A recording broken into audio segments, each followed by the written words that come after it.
Tachidele, welcome back. So we began looking at the 6 yogas last week, and in particular we looked at the first part of the withdrawal yoga. And so the first part of the withdrawal yoga is the night yoga. So today we're going to the second part of that, which is the day yoga. So on page 439, this is being explained here. And the daytime yoga is divided into 5 parts, dealing with the place, posture, eyes, mental placement, and signs. So the place of meditation is described as a pure cloudless space with eyes wide open. So there's a similarity here with sky gazing that we do in the Dzogchen practice. In the second quote there, it says in the last part, this is in the morning and evening with the back to the sun, otherwise the rays of the sun will bedazzle and cause harm. So basically you want to sit with your eyes facing away from the sun. So normally in the morning you would face toward the west, in the evening toward the east, but you can also face toward the north most any time and be facing away from the sun. Then it continues on regarding the place that we should afford an expansive view of cloudless skies, just like with sky gazing in Dzogchen, under the overhang of a house or on a mountain spur surrounded by a wall that prevents others from looking in. So it's suggesting here that there is some degree of privacy in the place that we have, and a little bit of protection against weather, if you will. The eyes are not exposed to the wind or the glare of the sun. So that gives us a good idea. Then on page 440, it says facing west in the morning, east in the evening, as I already mentioned. And in the quote there on 440 at the top part of the page, in the last part of that says, the midday sun will harm the eyes, therefore leave the meditation. But of course, if you look toward the north, that's not going to happen, assuming you're in the northern hemisphere, of course, as a part of that. And then also, the second, third, and fourth outlines on the posture are the same as described in nighttime yoga. So he doesn't go into any of those because they are the same. Positioning the eyes for both day and night yogas are the same, and so forth. On page 441, toward the end of that first paragraph in the commentary below the quotation, many Tibetan lamas teach that this space, which is the place here, refers to the positioning of the eyes and is external space. Continuing in the next paragraph, when entering day yoga, meditation is first performed with the eye positioning, posture, and mental placement of night yoga. This will produce signs of smoke and so forth, which ensures a continuation into the quick appearance of the day signs. So the day signs are slightly different. At the end of the 4 nighttime signs, a totally pure and cloudless space-like appearance arises and appears to the yogi who looks into it with wide open celestial eyes or with fleshly eyes. From such come the 6 day signs, and in the quote, into pure cloudless space the yogi should look with eyes wide open. Space must therefore refer to the cloudless space-like appearance that occurs after the 4 signs of smoke and so forth have arisen, and the eyes that are wide open must refer to either celestial eyes or fleshly eyes, which are explained a little later. Meditating on the day yoga, the first appearance is that of the cloudless space that follows the last of the 4 nighttime signs. Immediately after that comes the appearance of the daytime signs. So in terms of sequence, when we do the night yoga, when we experience these 4 signs, and then as the dawn of the fresh light comes up and we look away from that, then we can begin to experience these daytime signs. And there are 6 of those, so a total of 10. And then skipping a couple of lines there in that paragraph, from the moment the first of the 4 night signs of smoke and so forth arise, the subject and object connection necessary for engaging in external form is broken. And so these are not external forms that we are seeing. In other words, they're not something out there, but something that we are visioning as a part of this process. Continuing on page 442, it talks a little bit about the spiritual evidence here from the Chakrasamvara commentary and some other sources. In the last of those quotes, there's several quotes there, but in the last of those, from the Net of Illusion Tantra, the Buddha speaks of the signs using provisional language. The appearances that arise from the previously mentioned cloudless space arise from a mind totally devoid of conceptuality, and therefore is self-created, created from space. So the idea is very, very similar to Trekcho in terms of being beyond any kind of conceptuality. And so then it manifests from that. But here it refers to it in a slightly different way than usually depicted in the approach of Trekcho, referring to it as like space. But we also know that in the space series of Dzogchen that there is that metaphor of space that is also used there. So it's not completely unique in that regard. Then on page 443, it goes through at the very bottom of the page there from various sources and refers to the different signs that will appear. Excuse me. The first is the mirage, then smoke. The third is the light in the sky, versus normally we would talk about sparks. Then a burning lamp, and then constant clarity like a cloudless sky. So giving an introduction there to what we would see. Then moving on to 444, below the second quote there. By meditating on the day yoga, the signs of smoke and so on up to the cloudless, space-like appearance are deliberately produced initially, after which the day signs of blazing and so forth arise from that very cloudless, space-like appearance. So this is a little bit unique in saying that this is something that is created deliberately. It sounds as if it is something that, unlike in Dzogchen, where you would say these things manifest and come out of what is embedded within the indestructible drop at the heart and then displayed for us to see, that these are intentionally done, just as when we visualize a deity doing Tantra type yoga. Then skipping the next two quotes, and in the first commentary paragraph there, it mentions the cloudless space has to be the cloudless space-like appearance that arises. And then in the next paragraph, what are these celestial and fleshly eyes referred to previously? First of all, skipping a couple of lines, first of all, by meditating on the objects of meditation in withdrawal yoga, the winds enter the central channel. The connection between the sensory subjects and objects are cut.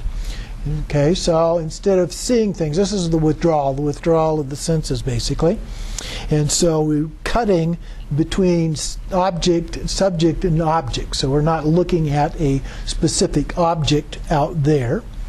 And then the signs of smoke and so forth first arise, and that exist in the mind of the yogi. The great commentary says, with fleshly eyes, one first sees the appearances within one's own mind. And these are described as being empty form objects, as we've discussed previously. So these are things that are imagined, is a good way to think of that. They have no physical form whatsoever. And then, skipping the next two quotes there, the one in the middle of the page, here in withdrawal, the 5 sense organs do not engage the 5 sense consciousnesses in the external objects, such as form. The celestial sense organs engage the celestial sense consciousnesses in inner objects. So that's how it's making that difference in understanding between both internal and external, and between the idea of these celestial sense organs. So we're seeing them in our mind. We're not seeing something that's physical out there. And then he goes on from the great commentary, in order, the fleshly eyes, celestial eyes, Buddha eyes, wisdom eyes, and eyes of gnosis will arise from meditation. So it's using those descriptions as ways of trying to understand the phases that we go through in the process of this particular form of meditation. And those are aligned with the different phases of the 6 stages, the 6 yogas that we're working our way through right now. Continuing on 446 then, about 6 or 7 lines down from the top of the page, with the night yoga completed, the day yoga would begin, and the winds in the central channel would have become well established. The mental placement is the same as the night yoga. And skipping a couple of lines, the day signs of the blazing fire-like appearance and so forth arise. So these are the daytime appearances or signs. And then skipping a line, concerning the positioning of the eyes, the winds that operate through the entrances of the sense organ become stiff. The eyes do not blink. The eyeballs do not move, but stare wide open into external space. This method also will accomplish the practice. So this is a little different description than was previously given about how to go about doing it, but it ends up saying this will work for that purpose. The next part then are the signs, because so much of this actually is the same as the night yoga, the day yoga. Well, the day and night yoga are the same for most of the parts, but the signs are a little different here. So, from the Gnosis chapter, we have in the quote there, blazing, moon, sun, Vajras, the supreme part, and the drop are seen. In the center of the form of the Buddha, skipping a couple lines, the yogi looks until the black line emitting rays of pure light is seen. So there's this vision of a black line that has a number of different appearances that emerge out of that. But one of them are these rays of light. We'll get to the others in a moment. Then at the top of 447, the great fire of wisdom knowledge is the blazing. The great light illuminating the brilliance of gnosis is the moon-like appearance. A lamp for beings is the sun. A lamp of wisdom is the Vajra or Rahu. The great radiance is the clear light, and clear light is lightning, or the supreme part. Greatest of the knowledge, mighty secret, is the drop.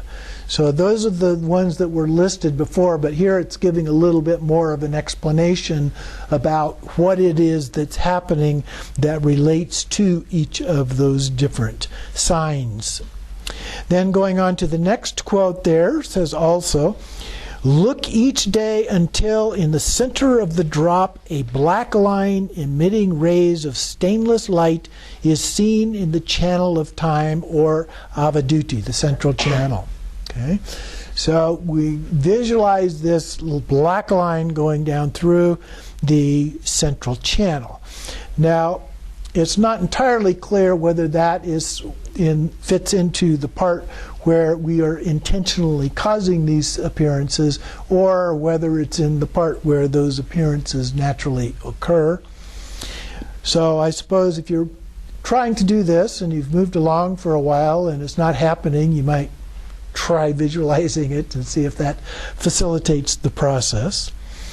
Then in the latter part of the large quote below that, it says that the drop-like appearance is blue in color and shaped like the moon. The yogi sees all appearance within the three realms as being like illusions, like dreams, and like forms within a prognostic mirror. Mirror, mirror on the wall. So it's an appearance in the mirror in that sense. And the forms that we're talking about here again are the empty forms. So they're in our mind, in our imagination. Continue on 448 then, the second line. Either of the two eye positions can be practiced. Now it doesn't exactly explain what the two eye positions are there. But it continues on, the signs from smoke to the cloud-free space-like appearance arise quickly. After that, the blazing fire-like appearance and the moon-like and sun-like appearances.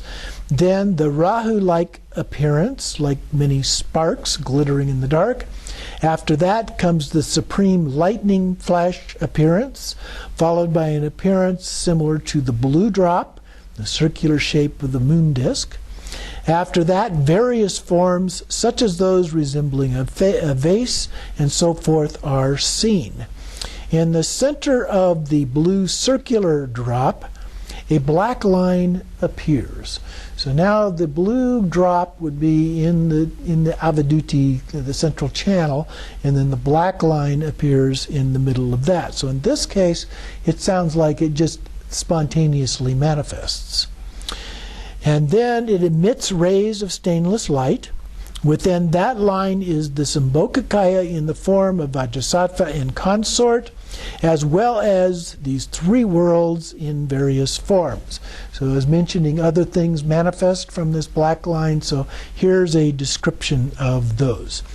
The black and the drop and the black line are seen in the channel of time, meaning the Avaduti central channel. And then down there's a quote toward the bottom of the page from Naropa in his commentary that says, the fleshly eye consciousnesses and so forth of the fleshly sense organs engage in inner forms and focus on the inner emptiness. Like forms seen by a clairvoyant maiden looking into her mirror, all imputed phenomena are seen within an unimputed emptiness. This is spoken of as the branch of withdrawal. There's a very concise explanation without all the visualizations involved in terms of what is being done here. And then continuing in the commentary just below that, by meditating on the objects of withdrawal yoga, the organ of the fleshly sight is developed. This is an organ other than normal sight organ. The fleshly eye consciousness that arises from that organ of sight is what it sees in withdrawal. So it's what enables us to see these other forms. How does it differ from the celestial eye? The celestial eye sees the subtle and individual forms of limitless world realms. Okay, so instead of the sign appearances, these are other realms and so forth that would appear. So then skipping the next real brief paragraph, then the nature of these empty forms is that they are images or reflections of the primordial clear light mind, which itself appears as an object in the form of a cloudless space-like vacuity. So in this case, the empty sky is being referred to, an analysis here in terms of the clear light mind. These empty forms lack the substantiality. They are self-arising forms, so they just manifest. And then the emptiness refers to the vacuity that is an aspect of the clear light mind, and it means that from this vacuity arises its empty form images. So out of emptiness, just like in Tantra, you have from the emptiness the appearance of the seed syllable or the deity, or however the particular text depicts it. So then it continues on saying in the quote below that, inwardly focusing on emptiness, all unimputed phenomena are seen. And then skipping to the commentary in the next paragraph, this passage speaks of focusing inwardly on the clear light mind vacuity from which the empty forms are seen. Then moving on to page 450, at the very top there, clear light mind lacks manifest contamination and is beyond the duality of holding objects as existing or not existing. Okay, so again, very much like Dzogchen, we've transcended it being either this or that, or also Prajnaparamita, transcended being this or that as a label. It just is. And within this non-apprehended state, smoke and other signs of reliability arise. And then again from Naropa, the mind of emptiness is a wisdom consciousness. Its images appear directly to the yogi. And then skipping the next quotation here, so about the middle of the page there, clear light mind will not be seen by the methods of the conceptual meditations of the generation stage. Okay, so it's making a distinction here of how generation stage practices in Tantra are done. So skipping 3 or 4 lines, then it continues to say, clear light mind is seen as a result of the winds entering the central channel. So that's not what we're doing when we do the generation stage of Tantra. Usually the central channel, the channels, winds, drops, things are completion stage practices. And that's where we are now with these 6 yogas. And then again, skipping down to about the middle of the next paragraph, a little above that. The first time a little of the clear light mind is experienced, from which arises the smoke-like, clear-like mind image. The amount of wind gradually increases, so the clear light mind becomes clearer. The mirage, firefly, and lamp-like signs arise until finally just a cloud-free, space-like vacuity appears. With the signs of the night yoga completed, the day yoga meditations begin. The signs from the smoke up to the space-like vacuity again arise quickly, and by looking and meditating single-pointedly with this space-like vacuity, the day signs arise. So once again, describing this process, a little bit different description than before, but giving you a sense of how the two, the night and the day yogas, work together.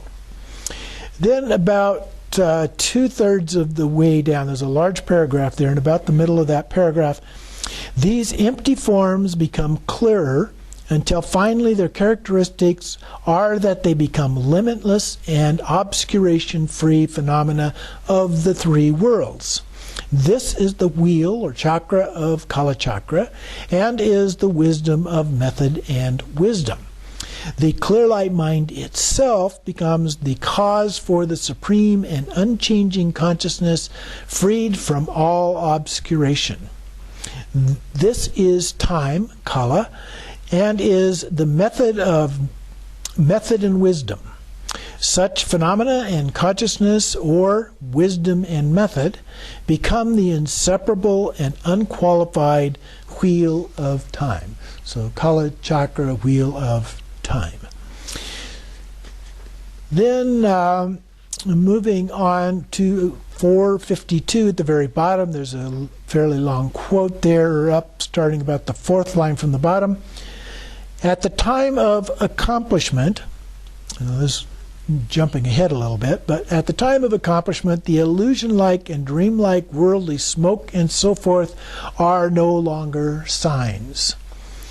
And then moving on to the middle of the next page, just below the quotation there, the signs of smoke and so forth are conventional truths. It should be understood that these passages refute empty forms as ultimate truths. So when we talk about these empty forms, it's still a relative form here rather than an ultimate truth. They're not considered to be an actual thing with actual identity of some form. They still lack inherent existence, if you will. And then the next paragraph, common meditative concentrations by themselves that do not focus on bringing winds into the duty, or avaduti, the central channel, can bring about the appearance of moon-like, sun-like, and vajra-like signs.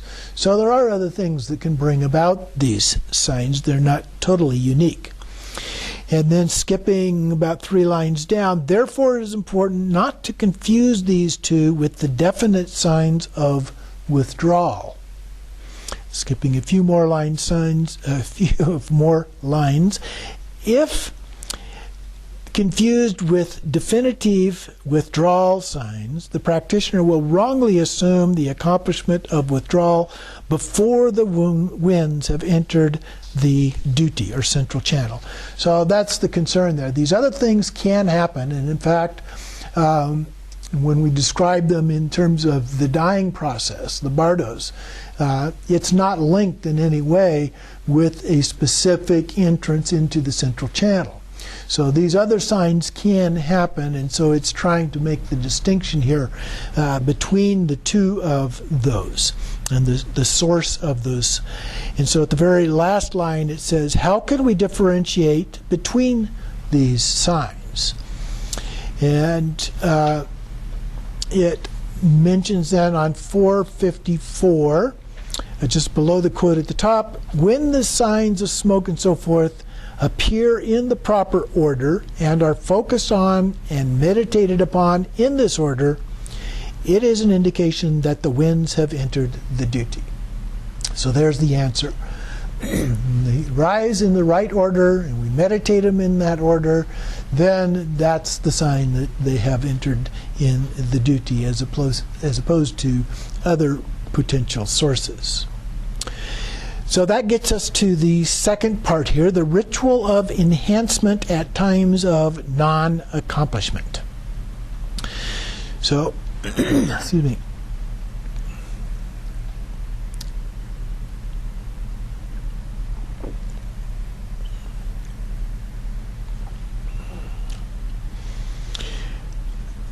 So then we have this long quote toward the bottom of the page there, talking about enhancement. The forceful practice of the yogis. When the yogi has not bound the winds and therefore not developed an instance of the bliss of non-emission, non-emission is referred to as the ejaculation part, the yogi should practice the wrathful method of the nada meditation, explained later. With the right hand, press the veins of the neck or the 2 sleep-countering veins and remain unmoving. Do this gently again and again many times for as long as the upper body and head remain without pain. If this is done, the winds will flow into the central channel. And the 4 drops of bodhicitta that have entered the Vajra jewel placed inside the lotus of wisdom are prevented from leaving, thereby creating bliss. So this is the first wrathful method. So if the previous methods that we've been talking about don't work, then this is a wrathful method, and typically wrathful methods are used to help address more subtle obscurations than we normally encounter. So the inference here is that there's some kind of a more subtle obscuration that is blocking this, and so we can use this approach as an alternative to that. He continues on 455 here with some additional explanation, which basically repeats some of what we've been talking about. But down at the bottom of the page, next to last short paragraph, at the completion of withdrawal yoga, one can use a mudra consort or not. If a consort is used, the ability to prevent the bodhicitta from leaving the jewel will have been achieved. Okay, so asserting the importance of using a consort at some point in doing this practice. Then moving on to the next page, we have the second forceful method. So we have the regular method, we've had one forceful method, and now we have a second one. When in meditative union with wisdom, the nature of emptiness, and there arises a hot sensation on the body or tingling at the opening of the downwardly expelling wind channel in the secret place, the nature of compassion, press the base of the Vajra jewel with the right hand. With the body unmoving, concentrate the mind in bliss and draw it up. So we're trying to draw the bodhicitta back up the channel to keep it from being emitted. Push the flesh of the lower stomach against the joint. The joint referred to here is the lower spine or the lower ribs. Stare with the eyes wide open. Bend the toes in and stretch out the heel. And then this is the second forceful practice. So again, this is something that is designed to help us with potential problems related to emission. And then in the commentary, it refers to wisdom, refers to the consort. This is the text that we just looked at. Then method refers to the yogi. So this practice must be learned from a lama. The above explanation has been reproduced here because it is necessary for practice. But in thinking of the Tantra, it is to be explained in the section of pranayama. Okay, so it's kind of jumping ahead a little bit here of where we actually are in the sequence of the 6 yogas. But sometimes you need to put a little explanation ahead of where you actually are at the time. Then moving to the last paragraph, starting at the end of the 3rd line on that page, so I'm on 456 here. This enhancement ritual is to be performed when, having implemented the posture and eye position as described previously, the meditation does not bring the winds into the central channel. Then moving over to the bottom of the top paragraph on the next page, 457, last 4 lines it looks like. The teachings on the enhancement ritual taught in the Tantra and commentary at this juncture are for occasions during withdrawal yoga when the empty forms have appeared but the winds have not entered the central channel. Okay. Then we move on to the 3rd part. Even dying with the remainder of the meditations unfinished, the power of the yoga ensures continuation. Okay, so we're getting some strong benefit out of this, even if we should die in the process of learning and doing these practices. So then, excuse me, in the first quotation there, that verse, with the mighty yogas unachieved, should the migration of the mind bring death, the yogi will be born into a great and powerful family in a glorious human world possessed of the yoga. By past familiarity, once again, the yogi will hold the pure and vast Gnosis Yoga. The yogi achieving Gnosis travels to a place supreme and eternal, never to take birth anywhere again. Okay, so if we get to the Gnosis stage, then we would go to the equivalent of a Pure Land or to a Buddha field, whereas in the others we would be reborn in a family where we could pick up where we left off in terms of our practice. So he goes on to mention in the 2nd line below that he will be born a Buddha and Bodhisattva families. He will meditate on the remainder of the path and attain highest state of unity, of unchanging great bliss, and the empty form endowed with every supreme aspect. Now at this point, we're going back to chapter 26 in terms of the structural organization, and we were moving along, and then we took a departure and went through the nighttime yoga and the daytime yoga. Now we're coming back to where we left off in chapter 26 in terms of the organizational structure. And so this is the valid cognition here at the bottom of that page. The fleshly eye sensory consciousness arises in dependence upon the fleshly eye sense organ. It sees clearly the empty forms of smoke and so forth. It is undeceiving, and therefore it is a sensory and direct valid cognition. So even those aren't our regular eyeballs that we use in everyday life, they are, by recognizing what it is seeing, still valid cognitions. Then moving on to 458 at the bottom of the page. Purification divisions here. The gnosis aggregate, gnosis element, and so forth of the gnosis aggregate group are the 6 phenomena to be purified in withdrawal yoga. Withdrawal is the purifier and is of the Vajrasattva family. So we use Vajrasattva as a purification. I sometimes refer to Vajrasattva as the Buddha of purification. So we go through with the 100-syllable mantra and so forth, purification processes in the Nundro.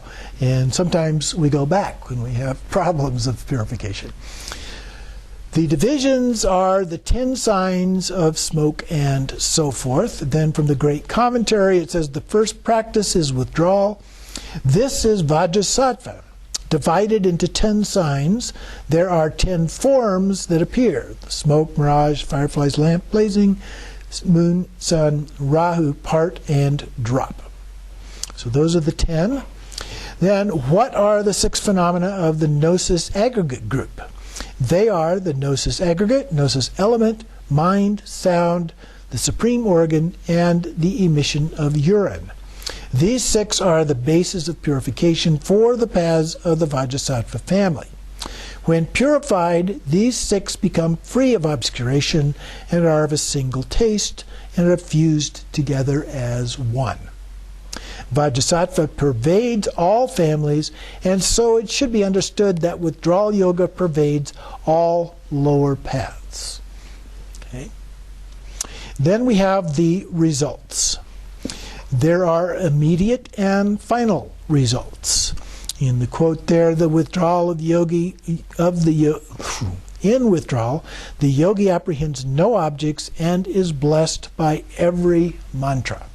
Okay, so there are a lot of mantras in here, but we receive blessings from all of those. And then the great commentary says the yogi is blessed by every mantra and is able to perform giving by words and so forth. And so we're able to teach and help benefit other beings through the words that we are able to say. When the yogi has completed withdrawal yoga, he is blessed by every mantra and develops the power of giving by words.